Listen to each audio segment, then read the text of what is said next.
Port একটা strategic অবস্থান, একটা স্ট্র্যাটেজিক সিদ্ধান্ত। এটা যথেষ্ট যাচাই বাছাই হওয়া দরকার। সো ইকোনমিক ইস্যুজ এর বাইরেও এগুলো ম্যাটার করে। আমরা যথেষ্ট তথ্য পেয়েছি কিনা? অন টপ অফ দ্যাট এই যে এই চুক্তিগুলো হতে যাচ্ছে, এগুলো শেখ হাসিনার সময় চুক্তি হয়ে যেত। আমরা ঠিকঠাক দেখতাম না। এখানে কিভাবে হবে না হবে আমি মনে করি সরকারের এগুলো পাবলিক করা দরকার। সো জেনুইন স্পেশালিস্টরা এটা ইকোনমিক যে আউটকাম বা যে ধরনের এগ্রিমেন্ট হচ্ছে সেটা দেখাতে পারে এবং একই সাথে এটা স্ট্র্যাটেজিক ইস্যুগুলো নিয়ে প্রচুর আলাপ আলোচনা সমাজে হতে পারে। এটা খুব জরুরি। এটা দেখানো দরকার আছে। কারণ আমরা আমাদের এই অঞ্চলটা একটা জিওপলিটিক্যাল হটস্পটে পরিণত হয়েছে। ইন দ্য প্যাসিফিক স্ট্র্যাটেজি বা চায়না কন্টেইনমেন্ট এর যে প্ল্যানিং ইউএস এর সেই কারণে। এই ব্যাপারগুলো মাথায় রাখা খুবই জরুরি। চট্টগ্রাম বন্দরকে বিদেশীদের হাতে তুলে দেওয়া হচ্ছে এবং এই তুলে দেওয়ার মাধ্যমে ডক্টর ইউনূস কোনো কিছুকে অর্জন করতে চাইছেন তার এবং তার সরকারের জন্য দেশের বাইরে, দেশের স্বার্থকে জলাঞ্জলি দিয়ে। এই প্রশ্নগুলো উঠছে। আমরা অনেকগুলো সংগঠন বিশেষ করে বামধারা সংগঠনগুলোকে তীব্র প্রতিবাদ করতে দেখেছি এবং এই প্রেক্ষাপটে ডক্টর মোহাম্মদ ইউনূস যখন গেছেন তার চট্টগ্রাম বিশ্ববিদ্যালয়ের সমাবর্তনে তিনি সেখানে চট্টগ্রাম বন্দরে যান। সেখানে বেশ লম্বা সময় এটা নিয়ে কথা বলেন। শুধু তাই না, এটা কতটা গুরুত্ব তিনি দিয়েছেন তার যে অফিসিয়াল ফেসবুক পেজ সেটাতে এই যুক্তিগুলো কয়েক কিস্তিতে দেয়া হয়েছে। আমরা একটু বুঝতে চাইবো এই পরিচালনাটা আসলে কেন, কার স্বার্থে এবং এটা দেওয়ার মাধ্যমে ডক্টর ইউনূস কি কোনো কিছু ট্রেড অফ করছেন তার সরকারের জন্য? আমি এই কথাটা আবারও বলছি, সরকারের জন্য। এটা যদি হয় এটা ভয়ংকর অভিযোগ। কারণ শেখ হাসিনার বিরুদ্ধে আমাদের প্রধানতম অভিযোগ ছিল তিনি রাষ্ট্রের স্বার্থ জলাঞ্জলি দিয়ে তার সরকার এবং তাকে টিকিয়ে রাখার জন্য কিছু ট্রেড অফ করেছেন বিদেশের বিভিন্ন রাষ্ট্রের সঙ্গে এবং বিভিন্ন কোম্পানির সঙ্গে। একটা খবর কিছুদিন আগেই এসছে, সরকার যখন প্রাথমিকভাবে ৩ টা বিদেশি কোম্পানিকে চট্টগ্রাম বন্দরে যুক্ত করছে। আ রিপোর্ট থেকে আমি একটু পড়ছি। এর মধ্যে কন্টেইনার টার্মিনাল ১ সিঙ্গাপুরের পিএসএ এবং কন্টেইনার টার্মিনাল ২ আমিরাতের ডিপি ওয়ার্ল্ডের সঙ্গে চুক্তির ব্যাপারে কাজ এগিয়ে চলছে এবং আমরা মোটামুটি দেখছি যে এটা প্রায় নিশ্চিত। সবকিছু ঠিক থাকলে আগামী ২০৩১ সালের মধ্যে টার্মিনাল চালুর ব্যাপারে আশাবাদ ব্যক্ত করেন যিনি ব্রিফ করেছেন বন্দরের চেয়ারম্যান। এই দুটি ছাড়াও সরকারি বেসরকারি অংশীদারিত্বের ভিত্তিতে এবছর লালদিয়া কন্টেইনার টার্মিনাল নির্মাণ ও পরিচালনা চুক্তি হবে ডেনমার্কের এপি মুলার মায়ার্সকের সঙ্গে। বিদেশি প্রতিষ্ঠানগুলো নিজেরাই বিনিয়োগ করে টার্মিনাল নির্মাণ ও পরিচালনা করবে। নিউমোরিং বিদেশিদের হাতে দেয়া নিয়ে বন্দর চেয়ারম্যান বলেন, নিউমোরিং টার্মিনাল একটি স্বয়ংসম্পূর্ণ টার্মিনাল। এই টার্মিনালটি পরিচালনার জন্য আন্তর্জাতিক টার্মিনাল অপারেটর নিয়োগের বিষয়টি চট্টগ্রাম বন্দরের জন্য লাভজনক হবে কিনা এবং বাংলাদেশের বন্দর পরিচালনার দক্ষতা বৃদ্ধি পাবে কিনা তা যাচাই বাছাই করা হচ্ছে। এটা ২৪ এপ্রিল ২০২৫ এবং নিউমোরিং টার্মিনালেও সম্ভবত যুক্ত করা হচ্ছে। আমি পরে আসবে নিউজে দেখলাম। যাই হোক, অ্যাজ এ হোল এই বিদেশিদেরকে ইনভলভ করা নিয়ে তীব্র বিতর্ক তৈরি হয়েছে এবং অনেকের মধ্যে গুরুতর প্রশ্ন আছে। তো চিটাগংয়ে বন্দরে গিয়ে ডক্টর ইউনূস যে বক্তৃতা করেছেন সোশ্যাল মিডিয়ায় পাওয়া যায়। মোটামুটি দীর্ঘ বক্তব্য। সেখানে তিনি মোটিভেট করার চেষ্টা করেছেন যেন আমরা এটাকে মেনে নেই। বেশ মানে উনি সফট মানুষ, সফট ভাষা ব্যবহার করেন কিন্তু উনি খুবই কঠোর, খুবই শক্ত। এটা মনে হলো এই সিদ্ধান্তের ব্যাপারে। তার মোটিভেশন দেওয়ার একটা কথা একটু আমরা আগেই মাথায় রাখবো। তিনি অতি অপটিমিস্টিক মানুষ বা ওনার এই অপটিমিজম দেখে আমার মাঝে একটা টার্ম মনে পড়ে, ব্যবহৃত হয় এনফোর্সড অপটিমিজম। যার মধ্যে যতটুকু অপটিমিজম থাকার কথা তার মধ্যে এক ধরনের গায়ের জোরের অপটিমিস্ট হওয়ার টেন্ডেন্সি আছে। যেমন তিনি একসময় মাইক্রোফিন্যান্স দিয়ে দারিদ্র্যকে জাদুঘরে পাঠানোর কথা বলেছিলেন। এটা একটা রং বিষয় ছিল। যাই হোক, আজকে সেই আলোচনার বিষয় না। এই বন্দরের ক্ষেত্রেও তিনি এটাকে যে ধরনের একটা রোজি পিকচার দেখানোর চেষ্টা করেছেন, এটা এতটা রোজি হবে কিনা প্রশ্ন সাপেক্ষ। তিনি কি বলেছেন আগে বলি এবং এই বন্দর এইরকম পরিচালনার দায়িত্ব দেওয়া উচিত কিনা সেই আলোচনা আসবে। ডক্টর ইউনূস বন্দরকে হৃৎপিণ্ডের সাথে তুলনা করেছেন অর্থনীতির। খুবই সঠিক অ্যানালজি। এবং এই হৃৎপিণ্ড যখন রুগ্ন হয়ে যায় তিনি চিকিৎসার সাথে তুলনা করে বলছেন, আমরা তো অনেকেই এই হৃৎপিণ্ডের চিকিৎসার জন্য ভারতে বা অন্যান্য অনেক জায়গায় যাই। ধনীরা, পলিটিশিয়ানসরা অনেক রোগের চিকিৎসার জন্য বিদেশে যান। তো তাহলে আমরা আমাদের হৃৎপিণ্ড সারিয়ে ফেলার জন্য বিদেশ থেকে কেন সার্জন নিয়ে আসবো না যারা এটাকে কাটাছেঁড়া করে ঠিকঠাক করবে? আমাদের অর্থনীতি যে জায়গায় আছে, যেভাবে এগিয়ে যাচ্ছে এবং প্রায় তিনি যে কথাটা বলেন এই নিয়ে তিনি ভারত অনেক জলঘোলা করার চেষ্টা করেছে। আমরা যদি চিটাগং পোর্টকে সেভাবে এফিশিয়েন্ট করে তুলতে পারি, ভারতের যে 7 সিস্টার্স আছে, উত্তর পূর্বাঞ্চলীয় রাজ্যগুলো, সেগুলো ডিফ্যাক্টো আমরা এভাবে বলবো ল্যান্ডলকড। কারণ কলকাতা পোর্ট থেকে যে পরিমাণ ঘুরে সেখানে যেতে হয় তার চাইতে আমাদের চট্টগ্রাম বন্দর ব্যবহার করে আশুগঞ্জের ওপর দিয়ে ত্রিপুরা হয়ে এদিকে অনেক শর্টকাট পথ আছে, তাতে সবার সব দিকে সুবিধা হয়। এই সেবা তারা নিতেই পারেন। সুতরাং আমরা যদি এফিশিয়েন্ট বন্দর করে তুলতে পারি চট্টগ্রামকে, আমাদের ডিপ সি পোর্ট হচ্ছে সেগুলোকে, এগুলো ভালো কথা। এগুলো যেকোনো বিবেচনায় আমাদের জন্য ভালো হবে এবং তিনি অনেকগুলো প্রশ্নের জবাব দিয়েছেন। মানে উনি খুঁটিনাটি সবকিছু। উনি জবের সমস্যা হবে কিনা, কারণ এখানে যেহেতু বিদেশি কোম্পানি আসছে, তিনি সবাইকে আস্থা দেওয়ার চেষ্টা করছেন যে এখানে বিদেশিরা এটা পরিচালনা করতে আসলেও তাদের দেশ থেকে লোকজন নিয়ে আসলে লাভ নেই। এটা তাদের জন্য ক্ষতি হবে, খরচ বেশি হবে। বাংলাদেশের মানুষজন খুব দ্রুত শেখে। এখানে লোকজনকে নিয়ে আসলে সবাই খুব দ্রুত শিখে যাবে। এতে তারা কম খরচে এগুলো অপারেট করবে। সুতরাং চাকরি কমবে না। তারা এদেশের লোককেই মূলত শ্রমিক এবং বিভিন্ন স্টেজে চাকরি দেবে। উনি খুঁটিনাটি বলছেন। উনি বলছেন যে ওরা তো অনেক মেশিনপত্র নিয়ে আসবে, তাহলে তো অনেক লোকের চাকরি চলে যাবে, এত লোক লাগবে না। উনি এটাও এগ্রি করেন, কিন্তু বলছেন যে বন্দরে যদি ক্যাপাসিটি বাড়তে থাকে, কাজ বাড়তে থাকে, এই অটোমেশনের পরও আরো বিভিন্ন ক্ষেত্রে বিভিন্ন রকম লোকজন লাগবে।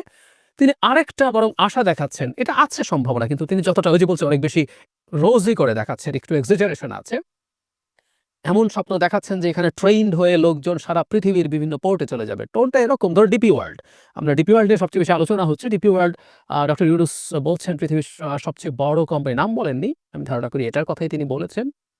ডিপি ওয়ার্ল্ড পৃথিবীর সবচেয়ে বড় কোম্পানি না এই ব্যাপারে আমি ঘাটাঘাটি করে দেখলাম, but it's one of the biggest companies undoubtedly. পৃথিবীর খুবই ওয়াইড স্প্রেড সার্ভিস তাদের আছে, প্রায় ৭০টা দেশে তাদের সার্ভিস আছে, এবং পৃথিবীর যাতে কন্টেইনার হ্যান্ডলিং হয় তার 10% ডিপি। তো তিনি বলছেন যে এখানে যদি ভালো করে তাদেরকে অন্য কোথাও নিয়ে যাবে ফ্যামিলি সহ, তারা ওখানেও কাজ করবে, তারা বিদেশে আরো চাকরি পাবে। কাগজে কলমে সত্য। কিন্তু আমরা যদি পাল্টা বলি, ডিপি ওয়ার্ল্ড তো ইন্ডিয়াতে ছিল, পাকিস্তানে ছিল বা আছে, আফ্রিকাতে আছে। যদি বাংলাদেশের লোক ওখানে নিয়ে যায়, তাহলে তো বাংলাদেশের লোককে না দিয়ে ওখানকার এক্সপেরিয়েন্স লোক নিয়ে আসবে। তাহলে তো চাকরি বাংলাদেশের লোকের হবে না। কারণ অলরেডি ওখানে ট্রেইনড লোক আছে, তারা যেভাবে কাজ করে সেটার অনুযায়ী। আমি মনে করি অনেক ইললজিক্যাল আশাবাদও তিনি দেখিয়েছেন।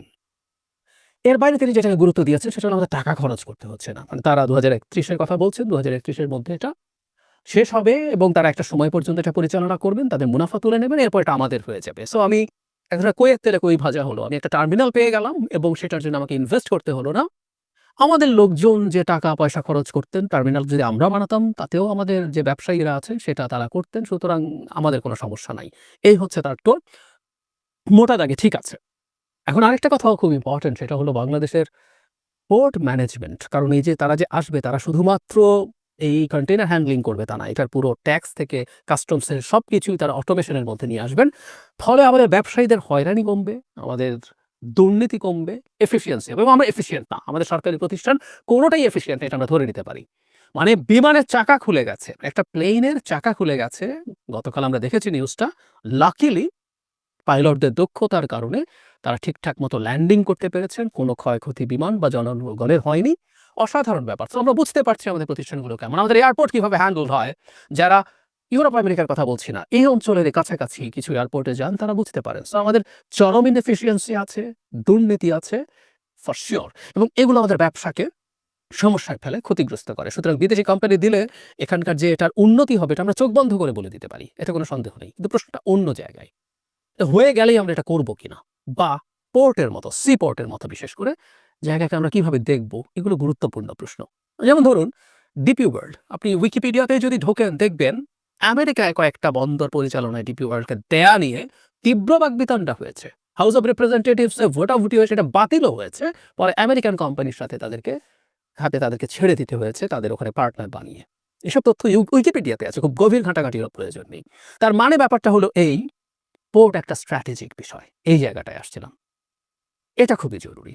এখন কেউ বলার চেষ্টা করছেন এগুলো আসছে, বিশেষ করে ডিপি ওয়ার্ল্ডের কথা বলছেন, এর ভেতরে আমেরিকানরা আছে। আমি আসলে যথেষ্ট ঘাটাঘাটি করলাম, আমি এই পেয়ে উঠিনি। আর যদি থেকেও থাকে সেটা কি হবে আমি জানি না, কিন্তু আমাদের ওই আলাপটা আসলে করা দরকার আছে। আমরা এই পোর্টে কি আমি জানি না, আমি নিশ্চিত নই আমরা কি পারতাম যে আমাদের দেশের কোনো বেসরকারি কোম্পানিকে এখানে ইনভলভ করতে। তারা যদি প্রয়োজন হয়, তারা বাইরে থেকে জনশক্তি এনে জিনিসটা ম্যানেজ করত, তারা ইনভেস্ট করত। তাতে দুটো লাভ, একটা হলো এই যে স্ট্র্যাটেজিক যে প্রশ্ন আছে সেটার একটা সুরাহা আমার দেশের হাতেই এটা থাকছে। দ্বিতীয় কথা, ডিপি ওয়ার্ল্ড বা মায়ার্স যারা আছে প্রত্যেকে কিন্তু এখানে প্রফিট করবে ইনভেস্ট করার মাধ্যমে। সো এই প্রফিটটা আমাদের দেশের একটা কোম্পানি পেত। এফিসিয়েন্সি সাম পার্সেন্টেজ যদি কম হতো এবং কাছাকাছি যদি হতো, তাহলে সেটাও তো হতে পারত। পাল্টা যুক্তি আছে, ডিপি ওয়ার্ল্ডের মতো কোম্পানি যেটা ৭০টা দেশে অপারেট করছে, তার মতো এক্সপেরিয়েন্স, তার মতো না, তার কাছাকাছি কিছু হতো বাংলাদেশে নেই। 10% অফ দ্য কন্টেইনার্স তারা হ্যান্ডেল করে। কিন্তু যে বললাম শুরুতে, পোর্ট একটা স্ট্র্যাটেজিক অবস্থান, পোর্টের পরিচালনা। বাংলাদেশকে ঘিরেই এটার উদাহরণ আছে। অনেক আগে বলেছি, আমি আবার একটু বলতে চাই। ধরুন আমাদের ডিপ সি পোর্ট হওয়ার সবচেয়ে উপযোগী জায়গা ছিল সবচেয়ে উপযোগী জায়গা ছিল সোনাদিয়া। নানান সার্ভেতে করে এটা এসেছিল এবং বাংলাদেশ চেয়েছিল এই পোর্টটা চায়না করবে, চায়না পরিচালনা করবে, সে ইনভেস্ট করে। এই যে এখন টার্মিনাল যেটা হচ্ছে সেই রকমভাবে শেখ হাসিনা চায়না গেলেন, কথা ছিল সোনাদিয়ার প্রাইমারি এগ্রিমেন্ট সাইন্ড হবে, কিন্তু শেষ পর্যন্ত ভারতের চাপে সরকার আর পেরে ওঠেনি। শেষ পর্যন্ত বাংলাদেশ মাতার বাড়িতে একটা ডিপ সি পোর্ট করছে ভারতের খুশি করার জন্য ভারতকে, এবং ভারতের যেহেতু টাকা নাই তারা জাপানকে নিয়ে এসছে এখানে ডিপ সি পোর্টটা এনশিওর করার জন্য, এবং এই অঞ্চলে তারা একটা, এই অঞ্চলে এবং সেভেন সিস্টার্স মিলিয়ে তারা একটা ইকোনমিক প্ল্যান নিয়ে এসে করছে। সুতরাং আমি এটাই বোঝাতে চেয়েছি, এটা একটা স্ট্র্যাটেজিক বিষয়। আরেকটা পোর্ট নিয়েও একই ধরনের ঘটনা ঘটেছে, সেটা হলো মোংলা পোর্ট। দীর্ঘদিন থেকে চায়না এই পোর্ট অপারেট করতে চেয়েছে একটা অংশে, সরকার রাজিও হয়েছিল নীতিগতভাবে, এবং চায়না নীতিগতভাবে ভাবছিল যে সে এটা পাবে। কিন্তু শেখ হাসিনা ২০২৪ নির্বাচনের পর আমিডামি স্বামীও যোগ করে কেউ নির্বাচনের পর, আমিডামি স্বামীর নির্বাচনের পর ইন্ডিয়া সফরে গেলেন এবং সবকিছু ইন্ডিয়াকে দিয়ে আসলেন। তিস্তা ইন্ডিয়া করে দেবে, মোংলাও ইন্ডিয়াকে দিয়ে দিলেন। চায়না সেটা নিয়ে তীব্র নাখোশ হলো। চায়নার এই পোর্টটা চালিয়ে অনেক টাকা কামাবে। চায়নার আসলে মোংলা পোর্ট বাংলাদেশের আসলে অত খুবই মানে সচল কোনো পোর্ট না। এটায় যে অনেক কিছু ইম্পোর্ট হচ্ছে তা তো না। সো মোংলায় অনেক টাকা হতো না, কিন্তু China was very much interested because এটা একটা স্ট্র্যাটেজিক ইম্পর্টেন্স আছে খুব কাছাকাছি ভারতের, এবং এই পোর্ট বারবার শিপিং লাইনসের কোথায় কার অবস্থান আছে, শিপিং রুটের, সেটা খুব গুরুত্বপূর্ণ স্ট্র্যাটেজিক বিষয়। এই কারণেই আগে একদিন বলেছে, আপনারা যারা খোঁজ খবর রাখেন তারা জানেন, চায়না স্থলভাগের ওপর দিয়ে একটা বেল্ট রোড ইনিশিয়েটিভ চালু করেছে, বিআরআই। আবার সমুদ্র পথে এই বন্দরগুলোর উপরে নিয়ন্ত্রণ নেওয়ার জন্য স্ট্রিং অফ পার্লস, মুক্তোর মালা, বিভিন্ন বন্দরকে সে কানেক্ট করার চেষ্টা করেছে, যাতে তার এই রুটগুলোর কাছাকাছি তার অবস্থান থাকে। প্রয়োজন না থাকলে হাম্বানটোটা পোর্টের কথা আমরা অনেকেই জানি, যেটা শেষ পর্যন্ত শ্রীলঙ্কা তার ঋণ রিপে করতে না পেরে চায়নাকে লিজ দিয়ে দিতে বাধ্য হয়েছে। এবং পোর্ট কতটা স্ট্র্যাটেজিক তার আরেকটা চমৎকার প্রমাণ হচ্ছে, সিপিএসসি শিনজিয়াং প্রভিন্সকে গোয়াদার পোর্টের সাথে জয়েন করেছে, চায়না পাকিস্তান ইকোনমিক করিডোর।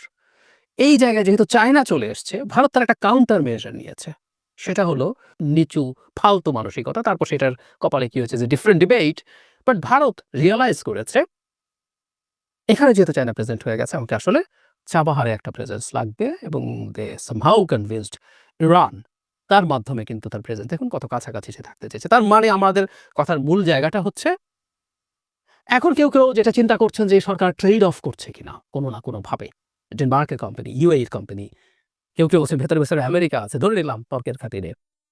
আসলে এই ধরনের সন্দেহে তৈরি হওয়ার একটা কারণও আছে, সেটা হলো সরকার বহু ক্ষেত্রে বহু কিছু করছে যেগুলো তো মনে হতে পারে সরকার অন্তত একটা অংশ তার ক্ষমতা এক্সটেন্ড করতে চাইছে, ক্ষমতা ছাড়তে চাইছে না। সরকারের লোকজনের অ্যাটিটিউডে অ্যারোগেন্স তৈরি হয়েছে, এটা দেখা যাচ্ছে, এবং নানান রকম কেওস হচ্ছে, ম্যানেজ করতে দেওয়া হচ্ছে না, এবং যত কেওস তত আসলে ইলেকশন না হওয়ার প্রবাবিলিটি বাড়ে। এটা ট্রু।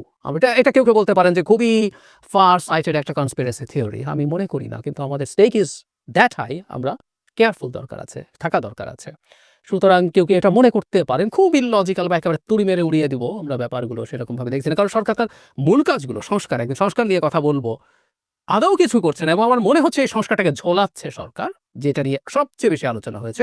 অথচ বহু ইস্যু সংস্কার সম্মুখ গতিতে চলে, আর ঝড়ের গতিতে ঘটে পড়ে যায় আর অনেক সিদ্ধান্ত, তারও সিদ্ধান্তে তোয়াক্কা না করে করিডোর দেব, আমি করে ফেলবো খুব দ্রুত, এখন চট্টগ্রাম বন্দর দিয়ে দেব খুব দ্রুত করে ফেলবো, ইত্যাদি ইত্যাদি। বটম লাইন, আমি ব্যক্তিগতভাবে ঠিক মনে করি না অন্তত এই ক্ষেত্রে সরকারের কোনো দুরভিসন্ধি আছে, কিন্তু আমাদের এই সন্দেহটা জারি রাখতে হবে, সরকারকে ট্রান্সপারেন্ট হতে হবে, এই সব কিছু আমাদের সামনে এনে হাজির করতে হবে, এবং আমাদের নিজস্ব কোনো বিকল্প আসলে হতে পারতো কিনা, থাকতে পারতো কিনা, এই আলাপটাও আমি আবারও বলছি, সরকার যদি না পারে আমাদেরই কোনো ব্যবসায়ীদের একটা কনসোর্টিয়াম এটা তৈরি করা, এবং প্রয়োজনে কিছু বিজনেস এক্সপার্ট এনে পরিচালনা করা যেতে পারতো কিনা, আমি এই আলাপটাও আসলে জানতে চাইবো আমাদের এই ক্ষেত্রে যারা এক্সপার্ট আছেন। সরকার যদি এগুলো ওয়াইড স্প্রেড আলোচনা করতেন, সরকার আমি নিউজে দেখলাম গতকালই ঘাঁটাঘাঁটি করার জন্য এটা নিয়ে দেখলাম, তারা যেটা করেছেন যে ডক্টর ইউনূস যখন ওয়ার্ল্ড ইকোনমিক ফোরামে গেলেন, সেখানে তার সাথে ওরা দেখা করলো, উনি মুহূর্তেই তাদের সাথে রাজি হলেন, প্রস্তাব নিয়ে আসতে বলেন। তো আমরা কি অন্য অপশনগুলো খতিয়ে দেখেছি কিনা, এগুলো নিয়ে যদি যথেষ্ট আলোচনা হতো, আমাদের ব্যবসায়ী যারা আছেন তাদের কেউ এটা করতে পারতেন কিনা, সেই ব্যাপারটা একটু দেখার হতে পারতো। আমরা যথেষ্ট সব দিকে এক্সস্ট করে ওই জায়গায় যাচ্ছে কিনা কোয়েশ্চেন, যদি তাড়াহুড়ো করি তাহলে কিন্তু সন্দেহটা আবার বাড়বে। কারণ এই সরকারের উপরে সন্দেহ তৈরি হয়েছে। কারণ উপরে সন্দেহ তৈরি হওয়ার সবচেয়ে বড় সমস্যা হচ্ছে যখন প্রবলেম আসলে থাকেও না, তখন মানুষ ভাবে এবং এটার জন্য যিনি সন্দেহ করছেন তাকে দায়ী করা যায় না। রাদার যার উপরে সন্দেহ হচ্ছে তারই দায় আছে এই সন্দেহের চিন্তাটা মাথায় আনানোর জন্য, কারণ তার কিছু আচরণ মানুষের মধ্যে এই বোধ তৈরি করেছে।